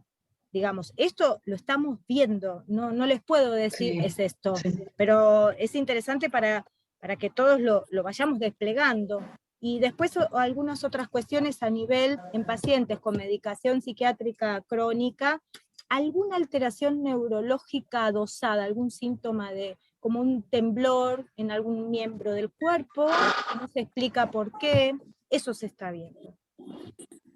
Sí, lo de la abstinencia, pensamos, y por eso cuando yo hablaba del ejemplo de entre la vida y la muerte, porque la verdad que esta paciente estuvo grave, por momentos no se sabía si no iba a tener que ir a terapia intensiva y a tener que recurrir a ser entubada, lo doy también como, además de poner voz en lo que queda silenciado muchas veces de lo que pasa con el personal de salud de la primera línea, en esta cuestión de la abstinencia del analista, porque cómo se jugaba ahí lo que para mí podía ser el lazo con esa paciente y el temor a que le pasara algo, pero no era ubicarme en la cuestión de la pena y al mismo tiempo dándole lugar a esa angustia, a ese miedo terrible. Lo que pasa es que ella tenía un miedo terrible y yo también tenía un miedo terrible,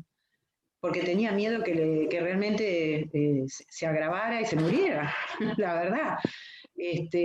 Entonces, me parece que esto que decía Silvana, de la abstinencia hasta el último momento y la apuesta al deseo hasta lo último, es un esfuerzo necesario, es un esfuerzo. Hay que hacerlo el esfuerzo, hay que encontrarlo, digamos, ¿no? En una situación tan extrema, digamos, in situ, no vienen a relatar, ¿sabés que estuve a punto de morirme? No vienen a contar en una sesión, me enfermé y resulta que me pasó tal cosa. Por eso hago la diferencia y rescato este tema de la abstinencia también.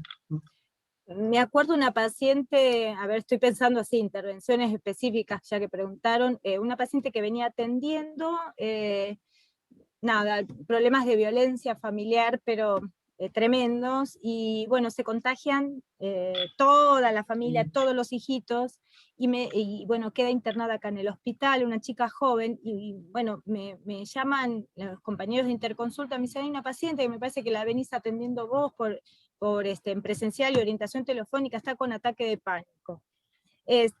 Bueno, la llamo y cuando ella me dice, mira, no me llames a la mañana que pasan los médicos, llamame a la noche. Y yo decía, a la noche con todo lo que tengo que hacer no me quedan fuerzas.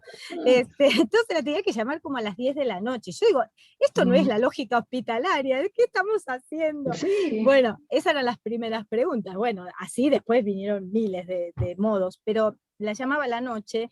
Pero claro, yo le decía, describime el lugar, porque yo no podía entrar a esa sala de aislamiento.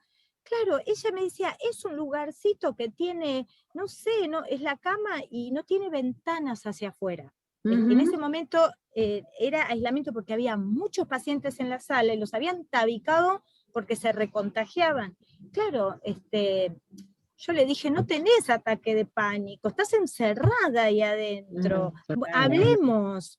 Digamos, a ver, la cura es en abstinencia, dice Freud, pero a veces sí recurrimos a la sugestión en el sentido de decirle, mira, no es un ataque de pánico, porque la gente sabe lo que es un ataque de pánico y que siente que se va a morir, pero en ese caso concreto, ¿no? Era el encierro y el aislamiento. Entonces, había que pasar esos días, y gracias que había tenido un celular, pero bueno, digamos, eso la calmaba, decirle, no tenés ataque de pánico. Yo le decía eso, no sé, se me ocurría decirle eso. Pero después que le decía eso, ya podía hablar y me contaba otras cosas y otros temores que tenía. Claro, tal cual. Tal cual.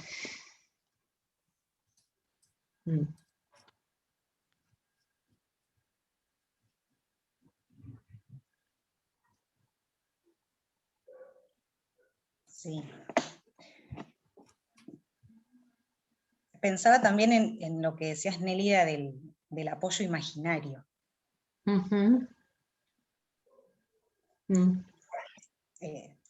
Estamos de acuerdo en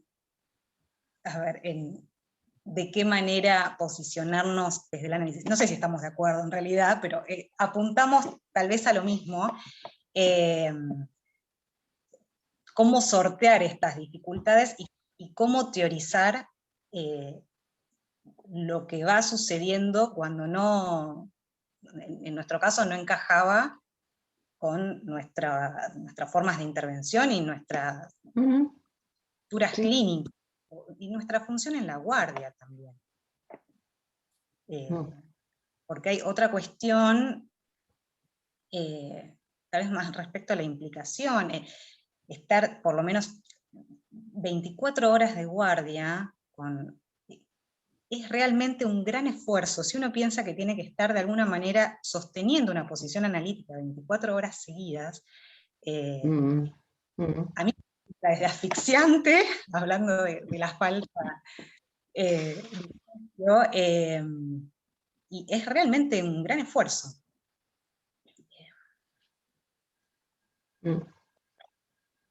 Bueno, creo que quedan montones de preguntas y de interrogantes que nos quedan a todos, con los cuerpos, con nuestro trabajo, con lo que les pasa a los pacientes, con lo que nos pasa a nosotros. Creo que desgraciadamente tenemos todavía mucho tiempo por delante para seguir haciéndonos preguntas y seguir dando testimonios. Ojalá que sea lo más breve posible, pero bueno, realmente ha sido un enorme placer para nosotros esta invitación y todo lo que ustedes nos han transmitido, creo que desde las tripas, y eso se siente, porque ha sido como muy vívido para todos, como decía Beatriz, estamos muy conmovidos, pero también aprendiendo mucho, y en contacto con los vínculos de todo lo que están sufriendo, y todo lo que están aportando, porque también hubo mucha creatividad. Yo quería también rescatar esto, ¿no? Para un poco para cerrar. Como que, más allá de decir abstinencia, neutralidad o qué, bueno, todos son creativos, y inventan cosas, ¿no? Y se inventan recursos, formatos nuevos de acercamiento. Y creo que también para nosotros los psicólogos, un poco que nos conozcan más cómo pensamos y cómo trabajamos con los médicos, los psiquiatras, que a veces se ha mantenido como cierta distancia, y me parece que ha facilitado el contacto, ¿no? Como de trabajar juntos, y vos dijiste, Silvina, que invitaste a un psiquiatra y te lo llevaste. Bueno, esas cosas me parecen de una riqueza enorme. No sé si ustedes quieren agregar algo más, y si no vamos a cerrar ya. Bueno. Me parece que, Alejandro, querías decir algo y quedaste silenciado. También pasó algo de esto, creo que con Lucrecia, a veces técnicamente no es como tan fácil poder, hay que pudieron abrir para... No, quería retomar algo que había quedado como una pregunta, lo del teléfono y el video y eso. Eso dependía mucho de los pacientes y de lo que estaba sucediendo. Claro. Muchos pacientes no tenían internet, ni mucho menos, entonces como era llamada común que realizábamos nosotros. En otros casos habilitamos la posibilidad del teléfono para que se comunicaran con familiares a través de videollamadas. En esos casos nosotros poníamos el teléfono de la guardia para que ellos pudieran hablar y verse con sus familiares. Pero bueno, dependía mucho de las posibilidades de los pacientes y nuestras en ese caso. Sí, claro. Bueno, evidentemente hemos podido acercarnos y compartir un entre pares con todos los vaivenes que nos están acaeciendo en este momento en la clínica, en los hospitales, en los lugares, en los centros de salud y en todos los lugares donde vamos transitando, y bueno, esto nos ayuda a seguir tejiendo tramas que son tan importantes para sostenernos. Y un poco, como decía Nelida, para que no nos apaguemos, porque no nos tenemos que apagar, fundamentalmente eso. Bueno, muchísimas gracias a todos, como dicen ustedes. Gracias compañeros. Compañeros. Bueno, un beso. Bueno, gracias. Y que resista el Muñiz y que se amplíe y que no se condense. Y que Tal se reconozca. Cual. Que no haya 5 hospitales adentro del Muñiz. Tal cual. Creo que haya quedado claro. Sí, ¿no? Esperemos, pero nunca se aprende. Claro. Tal cual. Bueno. Gracias. Chau, chau. Chau, chau.